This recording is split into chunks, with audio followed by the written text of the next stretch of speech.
Hey guys, this is Aradhana Chaurasia and welcome back to this educational channel तल्लानुपीडिया। Topic चल रहा है हमारा आधुनिक भारत का इतिहास, मॉडर्न हिस्ट्री ऑफ इंडिया। और इसमें हमने 3 चैप्टर कंप्लीट कर लिया है और 4th चैप्टर की ओर हम कंटिन्यू है, जिसमें हमारा 4th चैप्टर है ब्रिटेन के विरुद्ध भारतीय प्रतिक्रिया। और इसका मैंने फर्स्ट पार्ट इसके पहले ही जस्ट वीडियो लेक्चर नंबर 20 है और ये लेक्चर नंबर 21 होगा। लेक्चर नंबर 20 में मैंने बताया जनजातीय विद्रोह, और लेक्चर नंबर 21 आज की जो लेक्चर है उसमें हम देखेंगे प्रथम स्वतंत्रता संग्राम 1857। ये बहुत ही इम्पॉर्टेंट लेक्चर होने वाला है। 1857 की क्रांति, यहाँ पर हर एक पॉइंट से क्वेश्चन आता है। यहाँ पर ये मत समझिए कि ये पॉइंट इम्पॉर्टेंट नहीं है, वो पॉइंट नहीं इम्पॉर्टेंट है। यहाँ पर सारे पॉइंट इम्पॉर्टेंट है और कहीं से भी क्वेश्चन इस पर बन जाता है, बहुत ही इम्पॉर्टेंट है। क्लियर? तो टॉपिक की ओर आगे बढ़ते हैं। प्रथम स्वतंत्रता संग्राम। अच्छा, ये क्यों होता है अचानक से 1857-58 में ही क्यों होता है? तो इस कारण को भी हम देखेंगे। इसके पहले हम ये देखेंगे कि जब ये क्रांति होती है तो कौन कहाँ कहाँ पर बैठा हुआ है, मीन्स स्थिति क्या है, ब्रिटेन की स्थिति क्या है और भारत की स्थिति क्या है। तो सबसे पहले हम जानेंगे कि ब्रिटेन के प्रधानमंत्री पाल्मस्टन रहते हैं। इसके बाद महारानी रहती हैं विक्टोरिया, ब्रिटेन की महारानी। भारत के गवर्नर जनरल रहते हैं लॉर्ड कैनिंग, और भारतीय सम्राट बहादुर शाह जफर द्वितीय, ये मुगलिया सम्राट रहते हैं, अंतिम मुगलिया सम्राट होंगे ये। फिर इसके बाद इस क्रांति का प्रतीक रहता है कमल और रोटी। अंग्रेजी आपातकालीन हेडक्वार्टर रहता है इलाहाबाद, और भारतीय सेना और अंग्रेजी सेना के बीच का अनुपात रहता है 2:1।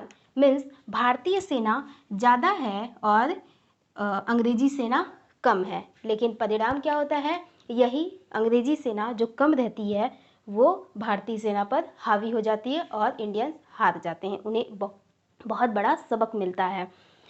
तो ये सारी चीज़ें तो हो गई। अब ये युद्ध होता क्यों है अचानक से, तो इसके बहुत सारे कारण हैं। इसको हम पॉइंट वाइज देखेंगे, जिसमें सबसे पहला हम देखेंगे राजनीतिक कारण।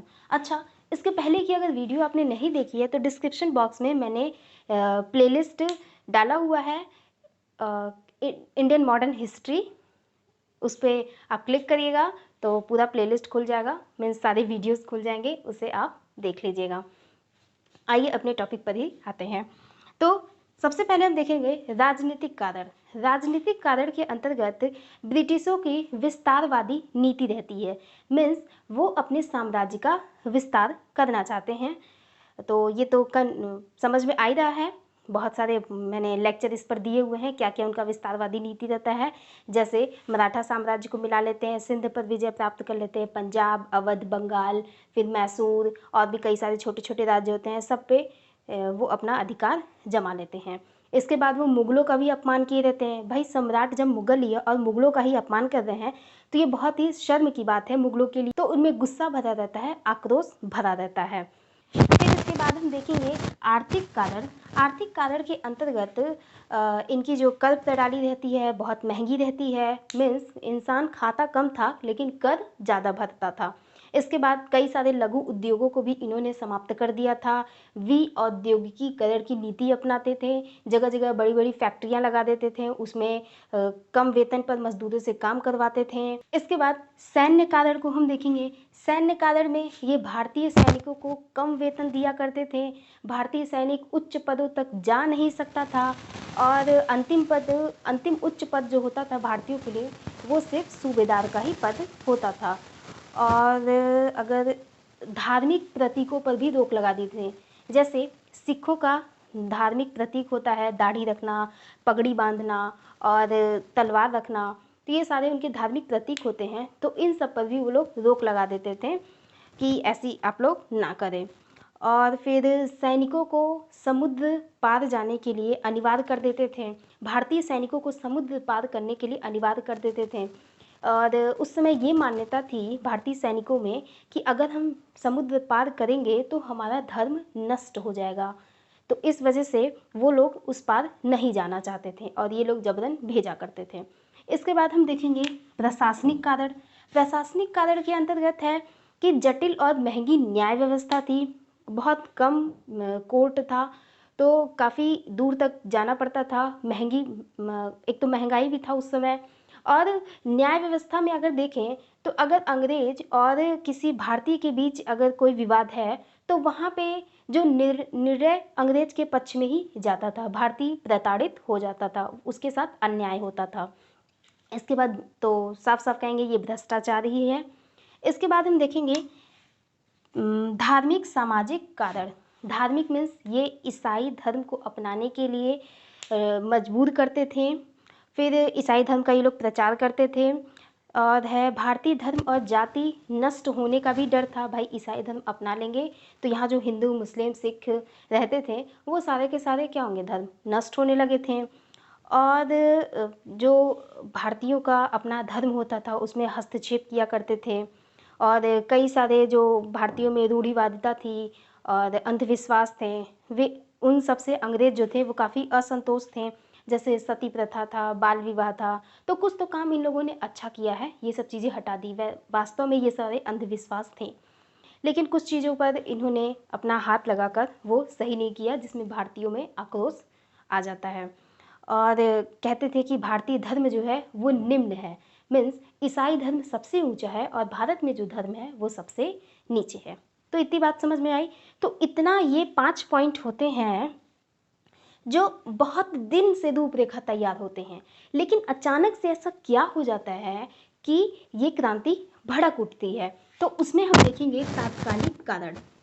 तात्कालिक कारण के अंतर्गत हम देखेंगे, देखिए दिसंबर 1856 पुराने लोहे वाली बंदूक के स्थान पर नवीन एनफील्ड राइफल्स प्रयोग करने के लिए कहा जाता है। ब्रिटिश कहते हैं इंडियन से कि नवीन एनफील्ड राइफल यूज़ करना है। पहले क्या यूज़ करते थे, पुराने लोहे वाली बंदूक थी और अब उन्हें यूज़ करना था नवीन एनफील्ड राइफल। उसमें क्या था, ये अफवाह फैल गई सैनिकों में, भारतीय सैनिकों में, कि उसका जो कारतूस है, जो गोली है, उसको मुंह से काट करके फिर उसके बाद उसमें भरना था, बंदूक में लगाना था। तो उन लोगों में ये अफवाह फैल गई कि कारतूस जो है वो गाय और सूअर की चर्बी का बना हुआ है। अब भाई हिंदू और मुसलमान ही तो रहते थे इंडिया में ज़्यादातर, तो इन लोगों में जो गाय और सूअर है वो बहुत ही पवित्र माना जाता है। तो ये लोग कहें कि हमारा धर्म नष्ट हो जाएगा, भ्रष्ट हो जाएगा, इस वजह से हम इस कारतूस का प्रयोग नहीं करेंगे। लेकिन ब्रिटिश जो थे वो कहाँ मानने वाले हैं, वो लोग जिद करते थे। और फिर मंगल पांडे बैरकपुर छावनी के रहते हैं। 29 मार्च 1857 को बैरकपुर सैनिकों ने प्रयोग से मना किया, और उसी में एक सैनिक रहते हैं मंगल पांडे, ये लेफ्टिनेंट बाग और सार्जेंट ह्यूरान को गोली मार देते हैं और उनकी हत्या हो जाती है। तो इस बात के लिए मंगल पांडे को 8 अप्रैल 1857 को फांसी दे दी जाती है। इसके बाद तो आग और ज़्यादा भड़क उठती है। ये तो यहाँ पर हो गया, मंगल पांडे ने ये सब कुछ किया, मीन्स मना किया गया, तो मंगल पांडे ने उस विरोध किया था, इसका सबसे आगे आए थे सबसे पहले, और लेफ्टिनेंट बाग और सार्जेंट ह्यूरन को गोली मार देते हैं। इसके बाद इस क्रांति का जो आरंभ होता है वो 10 मई से शुरू होता है। मेरठ से सशस्त्र, अभी तक तो था कि सिर्फ विरोध कर रहे हैं, जिसमें इसने गोली मारी और इसको फांसी दे दी गई, लेकिन अब पूरी संख्या में, काफ़ी भारी संख्या में मेरठ से सशस्त्र विद्रोह प्रारंभ हो जाता है। ये लोग शस्त्र लेकर के, अभी तक तो शस्त्र नहीं थे इनके पास, लेकिन अब इनके पास पूरा व्यवस्था के साथ ये लोग आगे बढ़ रहे थे 10 मई से। और 10 मई को चले, 12 मई ठीक 2 दिन बाद ये दिल्ली पर अधिकार कर लेते हैं। दिल्ली जो था वो बहादुर शाह द्वितीय वहाँ पर बैठा हुआ था, बहादुर शाह द्वितीय मुगल सम्राट बैठा हुआ था। लेकिन जो अधिकार थे सारे के सारे, जो राजनीतिक अधिकार थे, प्रशासनिक राजनीतिक जो भी अधिकार थे, वो सारे अंग्रेज के पास थे।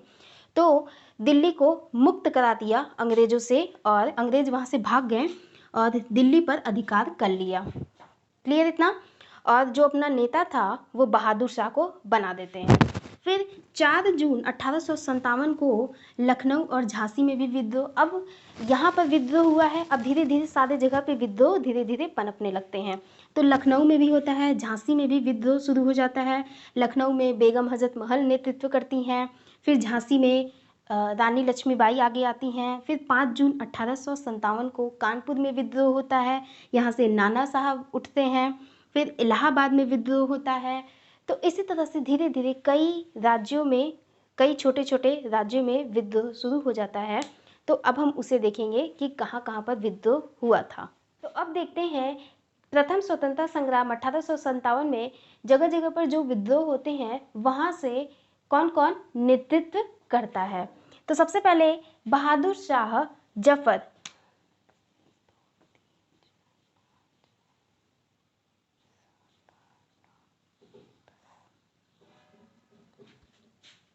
बहादुर शाह जफर ये दिल्ली से नेतृत्व करते हैं। मैंने बताया कि 11 मई 1857 को मेरठ के जो क्रांतिकारी होते हैं वो दिल्ली की ओर आगे बढ़ते हैं। 10 मई को तो वो आगे बढ़ते हैं, 11 मई को वो बहादुर शाह द्वितीय को अपना नेता बनाते हैं और 12 मई को दिल्ली को अंग्रेजों से मुक्त करा लेते हैं। इतनी बातें समझ में आई।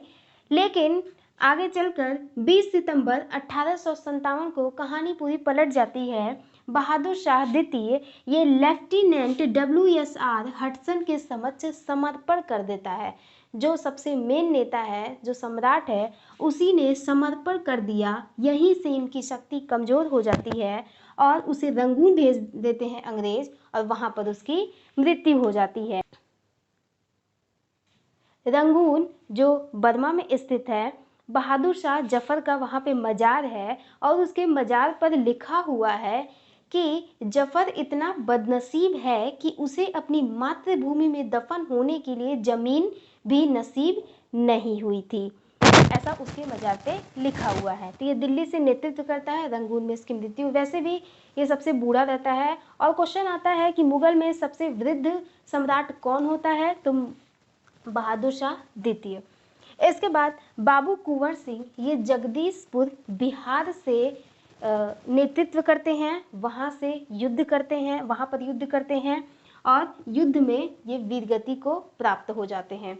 इसके बाद नाना साहब ये कानपुर से नेतृत्व करते हैं और बाजीराव, पेशवा बाजीराव द्वितीय, मराठा साम्राज्य में पेशवा बाजीराव द्वितीय के नाना साहब दत्तक पुत्र रहते हैं, जिनका बचपन का नाम रहता है धोंदू पंत। काफ़ी इंपॉर्टेंट है ये। धोंदू पंत किसका नाम है, तो नाना साहब का नाम है। ये दत्तक पुत्र रहते हैं किसके, पेशवा बाजीराव द्वितीय के। तो बात ये रहती है कि अंग्रेज उस समय मानते नहीं थे कि जो भी उत्तराधिकार अगर नहीं है तो वो कहते थे कि वो राज्य हम अपने में मिला लेंगे, ब्रिटिश का अधिकार होगा। तो यहाँ पर सेम वही सिचुएशन रहती है, यहाँ पर कोई उत्तराधिकार नहीं रहता है। तो पेशवा बाजीराव द्वितीय के ये नाना साहब उत्तराधिकार बनते हैं, दत्तक पुत्र रहते हैं। तो अंग्रेज इस बात को मानते नहीं है और पेंशन देने से फिर मना कर देते हैं। तो इस बात का विरोध करते हैं नाना साहब। लेकिन इन्हीं के एक मित्र रहते हैं, नाना साहब के मित्र रहते हैं मान सिंह। वो नाना साहब के साथ विश्वासघात करता है, जिसके कारण नाना साहब फंस जाते हैं, गिरफ्तार हो जाते हैं और फांसी तो इनकी भी मृत्यु हो गई। धीरे धीरे सब मर जाएंगे। और इन्हीं के सेनापति रहते हैं नाना साहब के तात्या टोपे। ये काफ़ी दिनों तक, लंबे समय तक अंग्रेज़ों से युद्ध करते हैं, बहुत ही बहादुरी के साथ लड़ते हैं, लेकिन 1859 में ये भी शहीद हो जाते हैं। इसके बाद रानी लक्ष्मीबाई, इनका तो नाम काफ़ी सुना होगा, ये झांसी से नेतृत्व करती हैं। इनका बचपन का नाम रहता है मणिकर्णिका। मणिकर्णिका मूवी भी आई हुई है वही। ये गंगाधर राव की विधवा रहती हैं। किसकी, गंगाधर राव की विधवा रहती हैं और इनका कोई पुत्र नहीं रहता है, तो ये गोद ली रहती हैं दामोदर राव को। इनका भी दत्तक पुत्र रहता है दामोदर राव। तो यहाँ पर डलहौजी की हड़प नीति लगती है, वही गोद निषेध प्रथा, हड़प नीति कि अगर उत्तराधिकार नहीं है तो वहाँ पर ब्रिटिश साम्राज्य होगा, वो ब्रिटिशों का अधीन वो राज्य होगा। तो हड़प नीति झांसी पर भी लग जाता है, तो इसी का वो विरोध करती हैं कि हम अपना राज्य अंग्रेजों को नहीं देंगे, तो विरोध करती हैं, युद्ध होता है, काफ़ी बहादुरी से लड़ती हैं। लेकिन 17 जून 1858 को ग्वालियर में ये वीर गति को प्राप्त हो जाती हैं और ग्वालियर में ही इनकी समाधि भी बनी हुई है। हीरोज ने कहा है, हीरोज एक अंग्रेज था, उसने कहा है कि वो एक अकेली मर्द थी जो इतने लोगों के बीच में लड़ रही थी। इसके बाद बेगम हजरत महल ये लखनऊ से नेतृत्व करती हैं और युद्ध करते करते फिर वो अपने अंतिम समय में नेपाल चली जाती हैं और वहाँ पर इनकी मृत्यु हो जाती है। इसके बाद रानी अवंतीबाई ये रामगढ़ से नेतृत्व करती हैं। रामगढ़ कहाँ है? मध्य प्रदेश, MP। ये भी युद्ध में वीर गति को प्राप्त हो जाती हैं। इसी तरह से धीरे धीरे सब खत्म हो जाएंगे, सब धीरे धीरे गायब हो जाते हैं, खत्म हो जाते हैं। फिर मौलवी लियाकत अली ये इलाहाबाद से नेतृत्व करते हैं। गजाधर सिंह गोरखपुर से, देवी सिंह मथुरा से, फिर खान बहादुर खान ये बरेली से, और ये भी इम्पोर्टेंट है, कंद पेशवर सिंह और मनीराम दत्ता ये 2 लोग रहते हैं जो असम से नेतृत्व करते हैं। तो इस तरह से 1858 में ये पूरा विद्रोह समाप्त हो जाता है और अब अंग्रेज़ों की शक्ति और बढ़ जाती है और आम जनता के साथ बहुत सारे अमानवीय व्यवहार और भी किए जाते हैं। लगभग 1 से 1.5 लाख लोगों की हत्याएं होती हैं, बहुत सारे लोगों को फांसी पर चढ़ा दिया गया था। तो बहुत ही बुरी स्थिति हो जाती है। इतने लोगों के विद्रोह करने के बाद, अंग्रेज इन सब को दबाने के बाद अंग्रेजों का गुस्सा तो और भी रहता है, तो जगह जगह पे फांसी लोगों को होती है और उन लोगों को मारा जाता है, गोलीबारी बहुत सारे चलते हैं। तो ये सारी चीज़ें होती हैं, बहुत ही बुरी स्थिति रहती है। इस क्रांति को लेकर बहुत सारी पुस्तकें भी लिखी गई हैं। तो पुस्तक का नाम और लेखक ये अक्सर पूछ लिया करता है एग्ज़ाम में, तो एक बार हम उसे भी देख लेते हैं, जिसमें फर्स्ट है the great rebellion, Ashok Mehta द्वारा लिखा गया है। फिर फास्ट वॉर फॉर इंडिपेंडेंस, ये विनायक दामोदर सावरकर द्वारा लिखा गया है। फिर 1857 ये SN सेन द्वारा लिखा गया है। फिर हिस्ट्री ऑफ इंडियन म्यूटिनिटी ये TR होम्स द्वारा लिखा गया है। इसके बाद रिबेलियन 1857 ये PC जोशी द्वारा लिखा गया है। इसके बाद college of Indian revolt sir Syed Ahmed Khan. फिर sepoy mutiny and the revolt of 1857 ये RC मजूमदार द्वारा लिखा गया है। तो यहाँ से क्वेश्चन बन जाता है जिसमें फर्स्ट, सेकंड, थर्ड ये काफ़ी इंपॉर्टेंट हो जाता है। इसके बाद फिर 1857 की क्रांति को और भी कई सारे नाम दिए गए हैं, एक बार हम उसे भी देख लेते हैं चार्ट के माध्यम से। तो सबसे पहले सैन्य विद्रोह कहा है इसे जॉन लॉरेंस और जॉन सीले ने। इसके बाद हिंदू मुस्लिम षड्यंत्र कहा है जेम्स आउट्रम और ट्रेलर ने कहा है। फिर बर्बरता और सभ्यता के बीच संघर्ष तो TR होम्स ने कहा है। फिर प्रथम स्वतंत्रता संग्राम VD सावरकर ने कहा। फिर धर्म युद्ध ये रॉस ने कहा है, रॉस। इसके बाद भारतीय विद्रोह इसे कहा है बेंजामिन डिज़ियारली और अशोक मेहता ने। इसके बाद न तो प्रथम, न ही राष्ट्रीय तथा न ही स्वतंत्रता संग्राम था, ये RC मजूमदार ने कहा है। तो किसने क्या कहा है ये इंपॉर्टेंट हो जाता है, जिसमें सबसे इंपॉर्टेंट प्रथम स्वतंत्रता संग्राम, 1857 की क्रांति, राष्ट्रीय विद्रोह, सैन्य विद्रोह, ये ज़्यादा इंपॉर्टेंट है। इसके बाद देखते हैं कि इस क्रांति का परिणाम क्या होता है और उसका क्या प्रभाव पड़ता है भारत में। सबसे पहले तो कंपनी शासन का अंत हो जाता है। कंपनी मतलब अभी तक जो अंग्रेज थे वो एक कंपनी थे, ईस्ट इंडिया कंपनी थी, जो अब आर्थिक उद्देश्य के बदले अब इनका साम्राज्यवादी विस्तार करना भी उद्देश्य हो जाता है। मीन्स अब उनका सिर्फ धन कमाना नहीं था उद्देश्य, अब उनको साम्राज्य भी चाहिए था, क्योंकि यहाँ पे बहुत सारी परिस्थितियाँ अंग्रेजों के अनुकूल हो जाती हैं। तो कंपनी शासन का अंत हो जाता है। मीन्स कंपनी जहाँ से बन के आई रहती है ब्रिटेन से, वहाँ से कंपनी को रद्द कर दिया जाता है। वहाँ से महारानी विक्टोरिया इस कंपनी को बुला लेती हैं और अब सीधा ब्रिटेन से अब शासन चलता है। यहाँ पर अब नई गवर्नमेंट आ जाती है, सीधा ब्रिटेन की आती है। इतना समझ में आया। भारत शासन अधिनियम 1858 आता है और इसकी घोषणा 1858 इलाहाबाद में लॉर्ड कैनिंग करते हैं। यही लॉर्ड कैनिंग जो अंतिम गवर्नर जनरल रहते हैं भारत के। आपको मैं बताऊंगी कि गवर्नर जनरल, फिर उसके बाद गवर्नर, फिर वायसराय, इन सब में डिफरेंस क्या है, आगे इसका भी चैप्टर है तो वहाँ पे एक्सप्लेन करेंगे। अभी बस इतना जानिए कि भारत के अंतिम गवर्नर जनरल लॉर्ड कैनिंग रहते हैं और अब ये पद बदल जाता है वायसराय। गवर्नर जनरल को अब वायसराय का नाम दे दिया गया। तो प्रथम वायसराय कौन होगा? कैनिंग। जो अंतिम थे वही प्रथम हो जाएंगे। यहाँ पे समझ में आया इतना। इसके बाद सामाजिक अहस्तक्षेप की नीति मीन्स अभी तक ईस्ट इंडिया कंपनी भारतीयों के समाज में काफ़ी हस्तक्षेप करती थी। अब ब्रिटेन की सरकार ने कहा कि भारत में सब कुछ जैसा है वैसा ही चलेगा, हम कोई हस्तक्षेप नहीं करेंगे। इसके बाद महारानी विक्टोरिया ने केसर ए हिंद की उपाधि वापस ले ली।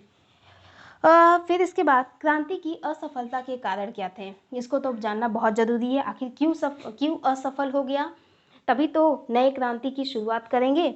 सबसे पहले विद्रोह का सीमित स्वरूप। जैसे मैंने अभी इसके पहले बताया था कि विद्रोह जो था छोटे छोटे क्षेत्रों पर था। वो अपने क्षेत्रों को सिर्फ अंग्रेजों से मुक्त कराना चाहते थे। कोई उनका एक संगठन नहीं था, वो अचानक से बस टूट पड़े। तो उनका सीमित स्वरूप था, कोई बड़ा क्षेत्र में तो होता नहीं था। फिर भारतीयों के स्वयं समूह में ही विश्वासघात। अच्छा, इसमें परिणाम प्रभाव में राज्यों की स्वायत्तता, राज्य अब अपने स्वतंत्र रूप से रह सकते थे। यहाँ पे देख रहे थे भारतीयों के स्वयं समूह में ही विश्वासघात। भारतीयों में जैसे मैंने बताया नाना साहब का कि उन्हीं का मित्र था, क्या नाम था, मान सिंह। मान सिंह ने ही विश्वासघात किया था और नाना साहब को फांसी की सजा हो गई थी। तो इसी तरह से बहुत सारे जगह पे भारतीय जो थे वो अंग्रेजों के साथ मिल जाया करते थे और अपने ही राजा के साथ वो विश्वासघात कर देते थे। फिर योग्य नेतृत्व का अभाव था, ये तो बात सही है, योग्य नेतृत्व का अभाव था बहुत सारी जगह पे। अभी तो मैंने इतना बताया, और भी कई सारे जगह पे विद्रोह उत्पन्न होता है, वहाँ पर कोई योग्य नेतृत्व करने वाला नहीं रहता है। इसके बाद संगठन का अभाव था, सबसे बड़ी बात, संगठित ये लोग थे ही नहीं। कोई वहाँ उफान मचा रहा है, कोई वहाँ विद्रोह कर रहा है, कोई वहाँ लड़ रहा है, मतलब सब अलग अलग अपने अपने राज्य को लेकर। फिर सीमित साधन भारतीयों के पास साधन की कमी थी। ये लोग पुराने तरीके से युद्ध करते थे, जबकि अंग्रेज जो थे वो नए नए तरीके से युद्ध किया करते थे और उनके पास तरह तरह के हथियारें भी हुआ करती थी। फिर इसके बाद जन समर्थन का अभाव, बहुत सारे जगह पे जनता ने साथ नहीं दिया। फिर निश्चित उद्देश्य का अभाव। अब भाई जब सब अलग अलग लड़ेंगे अपने अपने राज्य को स्वतंत्र कराने के लिए, तो एक बड़े देश में निश्चित उद्देश्य का अभाव ही था। इन लोगों को ये नहीं पता था कि हमें बस स्वतंत्र कराना है कि बस अंग्रेजों से इस बात के लिए मना करवाना है। इन लोगों को खुद नहीं पता था, बस युद्ध करना है। पहले तो कारतूस के लिए, भाई कारतूस अगर वो लोग अपना वापस ले जाते तो शायद ये विद्रोह भी नहीं होता इतना। फिर इसके बाद अंग्रेजों की अनुकूल परिस्थितियां एवं कुशल नेतृत्व। अंग्रेजों के अनुकूल बहुत सारी परिस्थितियां हो जाती हैं, जैसे जगह जगह पर विश्वासघात हो जाते हैं। फिर इसके बाद गोद निषेध प्रथा वाला भी, हड़प नीति, सहायक संधि ये लोग करते थे और फिर अपने मन चाहा ये लोग तोड़ भी दिया करते थे। तो ऐसी बहुत सारी परिस्थितियां बन जाती हैं अंग्रेजों के अनुकूल। और फिर इनके बाद इनका कुशल नेतृत्व भी था। ये कम ही थे लेकिन इतने सारे भारतीयों पर ये हावी हो चुके थे। तो यहाँ पर 1857 की पूरी रूपरेखा और पूरी कहानी ख़त्म होती है। इसके बाद हम तीसरा लेक्चर, इसके बाद जो इस चैप्टर का जो तीसरा लेक्चर होगा उसमें हम किसान विद्रोह और अन्य विद्रोह, नागरिक विद्रोह देखेंगे। तो हमारा ये चैप्टर कंप्लीट हो जाएगा, 3 वीडियो में ये चैप्टर कंप्लीट हो जाएगा। तो मिलेंगे नेक्स्ट वीडियो में, तब तक के लिए take care and bye bye.